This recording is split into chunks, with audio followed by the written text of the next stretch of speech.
Assalamualaikum warahmatullahi wabarakatuh. Perkenalkan, nama saya Inaitul Maulidia, jurusan Pendidikan Bahasa Arab kelas 5 PPAB, NIM 2108102065. Di sini saya akan menjelaskan tentang alaqah majaz mursal dan majaz aqli.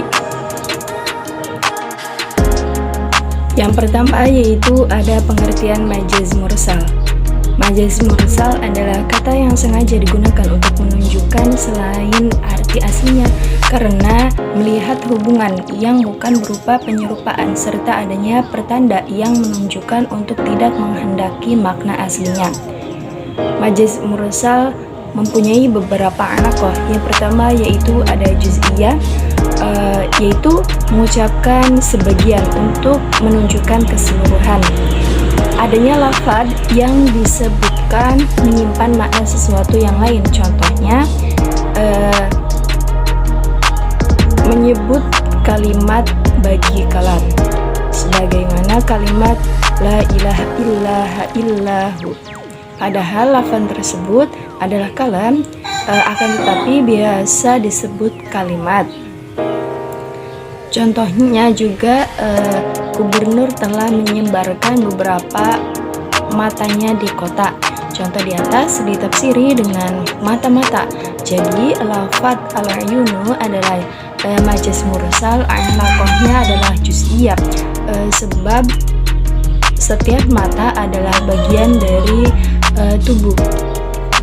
Yang kedua yaitu ada kulliyah, menggunakan keseluruhan untuk sebagian, yang mana adanya makna yang disebutkan menyimpan hal yang dimaksudkan dan lainnya. Contohnya yaitu mereka menyumbat telinganya dengan jarinya. Ayat di atas ditafsiri yang bahwasanya ujung jari mereka pertanda atau korinahnya adalah keadaan, yaitu menurut umumnya mustahil menggunakan keseluruhan dari jari telinganya. Selanjutnya yaitu yang ketiga ada al-mahaliyah, yang mengucapkan perkara yang bertempat halnya, namun yang dikehendaki adalah tempatnya. Adanya suatu menjadi tempat bagi yang lain. Contohnya pakailah pakaianmu yang indah di setiap memasuki masjid. Lafaz zitakum yang asal maknanya yaitu hiasan kamu, bermakna pakai. Antara keduanya ada alaqah mahaliyah.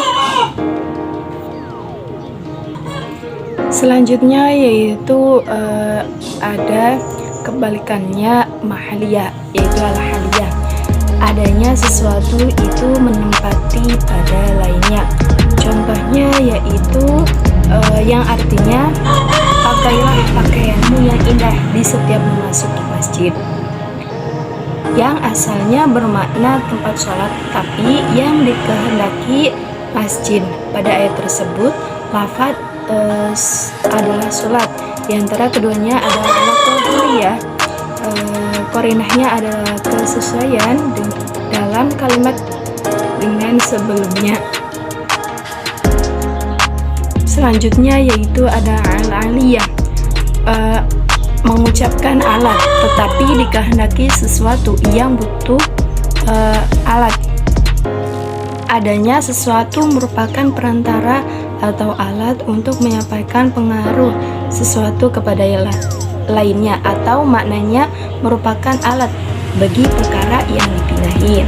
Contoh firman Allah Subhanahu wa Ta'ala yang artinya, dan jadikanlah aku buah tutur yang baik bagi orang-orang yang datang kemudian. Contoh tersebut ditafsiri artinya buah tutur ucapan yang baik, lafaz lisanun dengan menggunakan arti tikron yang merupakan mala'ud atau majaz mursal. Alaqahnya adalah aliyah, sebab lisan adalah sebagai alat dalam buah tutur yang baik. Yang keenam yaitu an-nadharaf, mengucapkan wadahnya, namun yang dimaksudkan adalah mad'ruf yang diwadahi. Contohnya seperti aku minum kendi, yang dikehendaki ialah air kendi, lafaz kuzan sebagai dzarafnya. Yang ketujuh yaitu ada madzruf, yaitu mengucapkan sesuatu yang diwadahi namun yang dimaksudkan adalah wadahnya. Seperti contoh, maka mereka berada dalam rahmat Allah, yaitu surga, mereka akan kekal di dalamnya. Yang dimaksudkan dengan rahmat adalah surga, yang mana surga merupakan tempat rahmat. Jadi lafaz rahmat adalah majaz mursal yang alaqahnya adalah madzhufiyah. Yang selanjutnya ke-8 yaitu ada musyabbabiyah atau akibat, mengucapkan musabbah sedang yang dimaksudkan adalah sebab. Adanya makna yang dipindahkan hal yang disebabkan dari akibat bagi sesuatu yang lain. Contohnya yaitu seperti firman Allah Subhanahu wa taala yang artinya dan menurunkan untukmu rezeki dari langit. Ayat tersebut ditafsiri dengan matromul sababi rizqa, hujan yang menyebabkan rizki. Lafaz rizqon yang asal maknanya rizki bermakna mator, yaitu hujan, karena hujan menjadi sebab rizki. Selanjutnya yaitu yang ke-9 ada sababiyah atau sebab, mengucapkan sebab sedang yang dimaksudkan itu adalah musabab, yang mana adanya makna yang dipindahkan itu merupakan sebab dan memberi pengaruh pada lainnya. Contohnya yaitu seperti binatang itu makan tumbuh-tumbuhan. Lafaz al-ghaitha diberi makna tumbuh-tumbuhan, sebab lafaz tersebut yang artinya hujan merupakan sebab bagi tumbuh-tumbuhan itu. Qarinahnya adalah lafdiyah, sebab alaqahnya dari segi makna yang dipindahkan. Yang ke-10 yaitu ada memandang apa yang telah lalu, memandang kepada masa yang telah lewat, seperti firman Allah Subhanahu wa taala yang artinya yaitu dan berikanlah kepada anak-anak yatim yang sudah baligh harta mereka. Quran surat An-Nisa ayat 2. Contoh di atas ditafsiri dengan alladzi kanu yatama tsumma balagu, artinya anak-anak yatim kemudian memasuki dewasa. Jadi lafaz al-yatama adalah majaz mursal yang alaqahnya adalah i'tibaru makana, artinya menganggap apa yang ada dengan menghendaki apa yang sudah terjadi. Selanjutnya yaitu yang ke-11 ada memandang apa yang akan terjadi, melihat apa yang akan terjadi di masa yang akan datang. Contohnya yaitu tobahat khubzan, aku menggiling roti. Selanjutnya yaitu ada pengertian majaz akli. Apa sih yang dinamakan dengan majaz akli? Majaz akli ialah menyandarkan fiil atau kata yang serupa kepada apa yang bukan perbuatannya. Qarinahnya seperti majaz lugawi, yakni menghalangi peletakan atau penyandaran makna sebenarnya. Penyandaran dari majaz akli adalah penyandaran pada sebab fi'il, waktu fi'il atau masdarnya, atau penyandaran fa'il pada maf'ulnya atau sebaliknya, maf'ul pada fa'ilnya. Dalam syair ini, puasa disandarkan kepada siang bukan kepada zahid, di mana ia adalah pelaku, padahal siang itu tidak berpuasa. Yang berpuasa adalah orang yang hidup pada siang hari, dan berdiri sholat disandarkan kepada malam, padahal malam itu berdiri. Yang berdiri adalah orang yang sholat pada malam itu. Jadi pada syair ini fiil atau kata yang serupa dengannya disandarkan pada kata yang bukan tempat sandaran sebenarnya. Penyandaran majaz akli dalam syair ini adalah waktu fi'il. Selanjutnya yaitu ada penyandaran menjadi alaqah tersendiri dalam dan untuk mengetahui jenis majaz akli. Yang pertama yaitu ada penyandaran kepada waktu atau disebut juga dengan az-zamaniyah. Contohnya ungkapan dalam syair, dalam sebuah syair yang artinya yaitu janganlah mengira bahwasanya kebahagiaan itu senantiasa dan abadi, karena orang yang dibahagiakan oleh sesuatu waktu niscaya akan dibuat menderita oleh banyak waktu.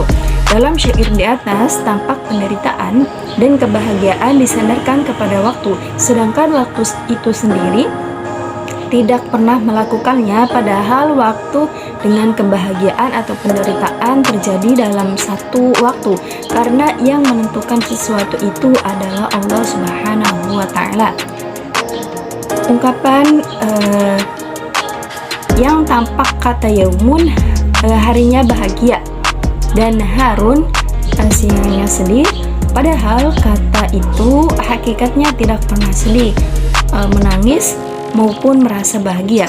Jadi hal tersebut tampak adanya penyandaran secara majazi, sehingga ungkapan tersebut termasuk majaz akli yang alaqohnya adalah zamaniyah.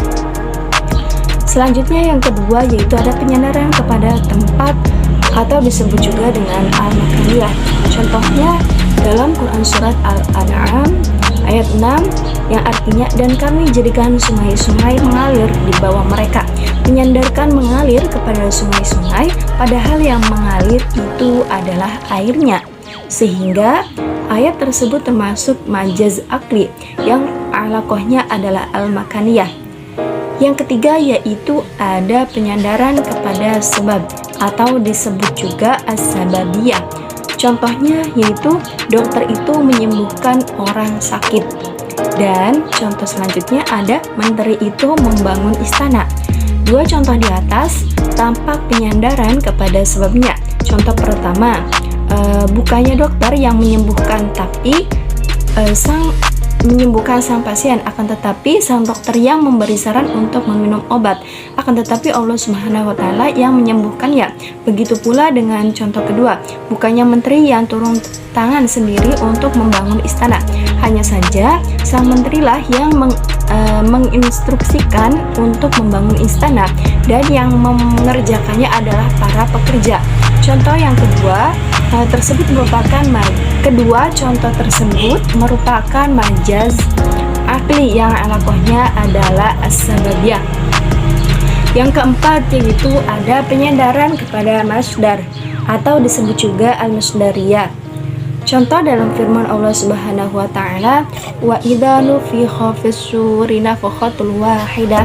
Kata nafakha pada ayat tersebut merupakan bentuk majhul dan tidak disandarkan kepada makna hakikinya, melainkan kepada bentuk masdarnya nafkhatan, sehingga ayat tersebut termasuk ke dalam bentuk majaz akli yang alaqohnya adalah al-masdariyah. Yang kelima yaitu ada penyandaran isim fa'il menjadi dengan bermakna isim maf'ul yang disebut juga dengan al-maf'uliyah. Contohnya yaitu saya bahagia berbicara dengan orang yang tercinta.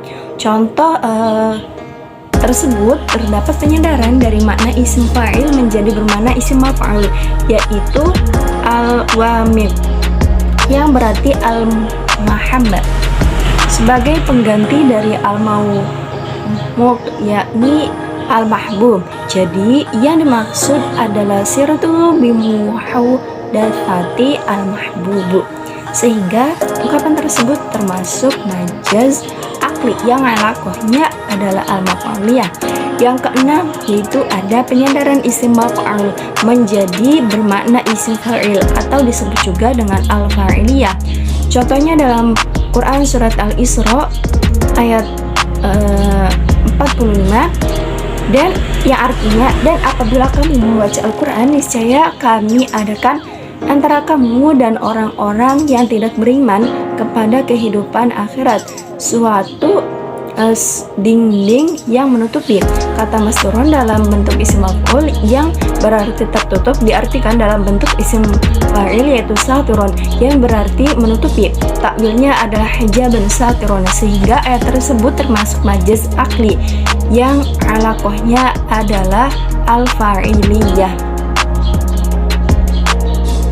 Cukup sekian penjelasan dari saya, kurang dan kurangnya mohon maaf. Wassalamualaikum warahmatullahi wabarakatuh.